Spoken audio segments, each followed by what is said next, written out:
Hello Philippines and hello world, this is Hannah and welcome again to the new episode of the Journal VODCAST. Disclaimer guys, everything that we're gonna talk about today is based on our opinions only. For a long period of time, many people keep on debating and discussing if there is a best president. But if there is, who's the best president? Eventually, guys, we're not gonna talk about it. We're gonna focus on the concept or the question, do you agree or what is your opinion about there is no best president? We all know that being a president is known to be a head of a state. Being a president is supposed to be responsible for the entire nation. But if we're gonna talk about being the best president, it comes with the idea, what is my ideal president? Or what qualities should he possess? Well, to my mind, the most important quality of every president or leader is his close connection or close contact with his people. A leader that knows how to listen and accept opinions from his people. I conducted some research and interviews from a few people to get their opinions about this concept. Good day, I'm Leoliza Soleta ng years 11A. Ferdinand Marcos. In full, Ferdinand Edralin Marcos, Philippine lawyer and a politician who as head of state from 1966 to 1986, established an authoritarian regime in the Philippines that came under criticism for corruption and for its suppression of democratic processes. Marcos attended in Manila and studied law in the late 1930s at the same University of Philippines near that city. He became a trial lawyer in Manila. Marcos ruled the Philippines from 20 years, existing authoritarian power and undermining democratic processes. Marcos and his associates loot billions of dollars from the government, took on enormous loans to keep the economy afloat, and left the Philippines in a desperate financial state. Compared to Ferdinand Marcos, however, Arroyo and Estrada were wrong amateurists. The country will continue paying for all that debt until 2025. I am of the opinion, however, the money was secondary, even inessential to Marcos. As among the brightest of this generation, he prided himself on his legal acumen, but it was political skill that drove him like a demon. He is the only Philippines president that put the country into limelight. I wish I was born that time.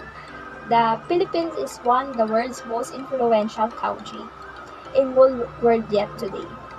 The most corrupt country. Sorry if I said this, but sad to say, this is the reality.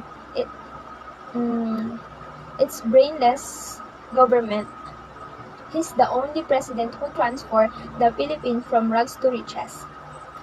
Being a teenager, when he took over, witnessed the transformation. He's truly a true and dedicated leader. Sad to say that the young today were being misled by a spread history of the yellow propaganda movement. And that's all. Thank you.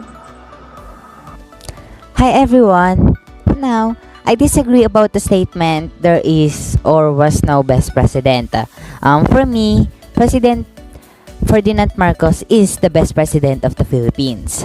Why? Before I answer that question, I would like to tell you a little bit of information about him. According to the Republic of the Philippines, Ferdinand E. Marcos was a former president, prime minister, statesman, war hero, author, and a parliamentarian. Marcos was born on September 11, 1917 in Sarat, Ilocos Norte. Now, in 1965, Ferdinand Marcos won the presidential election and became the 10th president of the Philippines. His first term was marked with increased industrialization and the creation of solid infrastructures nationwide, such as the North Luzon Expressway and the Maharlika Highway. Now, the reason why I love Marcos is because President Marcos moved the country forward and improved the lives of Filipinos. During the time of President Marcos, the country made a step forward. According to the World Bank data, the Philippines' gross domestic product quadrupled from 8 billion in 1972 to $32.45 billion in 1980. Marcos also pursued an aggressive program in infrastructure development, funded by foreign debt, making him very popular throughout almost all of his first term, and eventually making him the first and only president of the Third Philippine Republic to win in second term. These are the examples of Marcos' era edifice complex, includes the building of the Cultural Center of the Philippine Complex, convinced in 1966, the San Juanico Bridge, convinced in 1969, the Philippine International Convention Center, convinced in 1974, the Philippine Heart Center, convinced in 1975, and many more. To sum it all up, when Ferdinand Marcos became the President of the Philippines, our country was well disciplined and he handled our country very well. And that's the reason why he is the best president for me in the Philippines. Thank you. I'm not agree with there's no best president in the Philippines because everyone who has been president in the Philippines is good. They have done many good things, but they have also done bad things. Like President Marcos, who established martial law in the Philippines in 1971 to 1985. It took several years, and this is the advantage of establishing martial law in the Philippines. Discipline in cleaning up the street happened. Also, more orderly traffic flow. There was an improvement in general behavior of the public rule were obeyed. Cut along the process to a short one. For instance, a suspect can be arrested without an arrest warrant. A house can be searched without a search warrant. Martial law eradicates criminality where it neutralizes all criminals offenders responsible for risking safety and impunity against society. And there are more disadvantages than advantages. The evil effect superseded the good effect. Of course, not all agree with this stand of social moralists. There are those who find that the Philippines really needed the martial law at that time. Still, there are social democrats that hypothetically opine that if Marcos did not declare martial rule, then the Philippines could have been another communist state in the Asia Pacific. The disadvantage is the over 10,000 citizens was tortured, imprisoned, killed for real or imagined crime. Mainly imagined as the most of them were opposition to the ruling group. The other disadvantage is the amount of legacy by the Marcos family, which stole billions of pesos in gold, money, properties, and fuel. And up to now, this has not been recovered by government. Every day of such a law is another day for the people to not learn to enjoy the alternative disadvantage of civil law.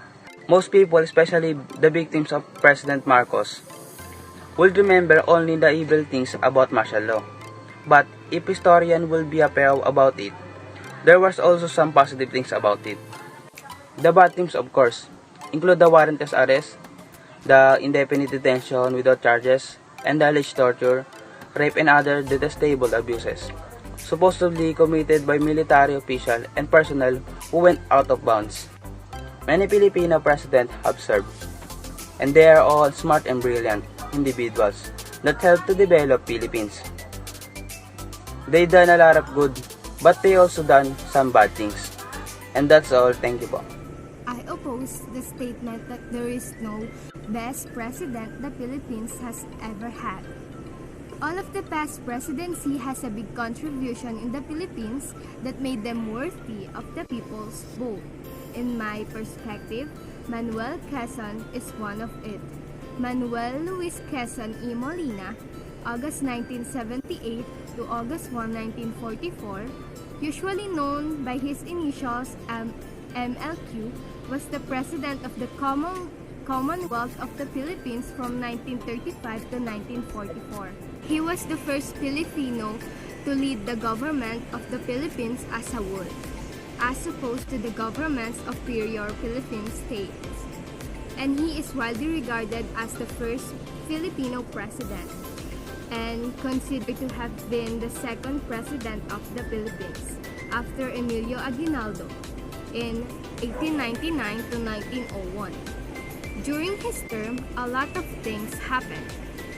But with a mixed hand, the economy was stable during his term, but had to reorganize the government quickly in order to comply with the Tidings-McDuffie law, a United States federal law that established the process of the Philippines, then an American colony, to become an independent country after a 10-year transition period to take advantage.